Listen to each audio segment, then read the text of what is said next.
and I hope I don't get a lot of heat for this, but there's a guy that I'm just not seeing it with that everybody else, Kenneth Grant, personally.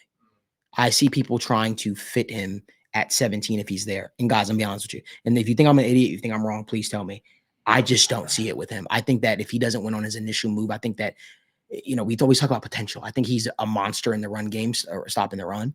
But if he doesn't win on that initial pass rush move, he leaves a lot to be desired off there. He gets moved off his spot in pass rush sets. And I personally am not a Kenneth Grant guy. That's just my thoughts. I started out as if he is the guy for the Bengals.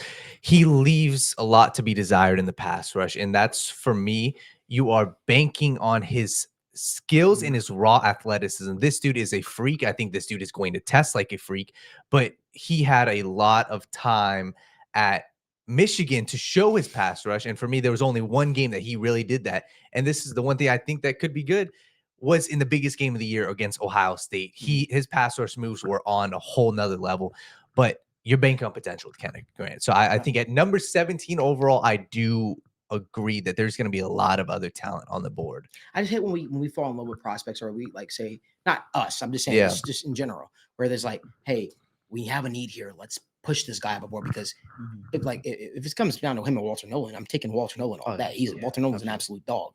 I'm good on that. But when I look at it, I say, hey, if you give me a board, right, and you say, hey, Mike Green's sitting here, James Pierce Jr. is sitting here, then you got Walter Nolan and you got Kenneth Grant. I'm taking Mike Green. First things first, he's going to test very well, which is going to attract a lot of people. Not a lot of guys that big move as well as he does, and that's just going to attract a lot of teams.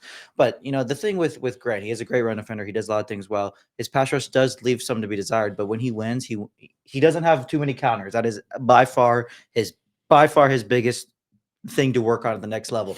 But it's a little different than edge. If I can get a DT that's going to win instantly 3 times a game, I'll fucking take that every day of the week. Yeah. There's the passion there. And that's the thing. There's the passion there. That's just the thing about it. I want my defensive tackle to be a better pass rusher, but if I know he's going to just win super quick immediately a few times a game, I don't want to say that's enough, because obviously you want it more times than not, but it's almost enough if he can translate into sacks, or it obviously leaves some to be desired. But I think that comparing him to Shamar Stewart, I think the upside's a little easier to see for him, to me, than it is a guy like Shamar Stewart.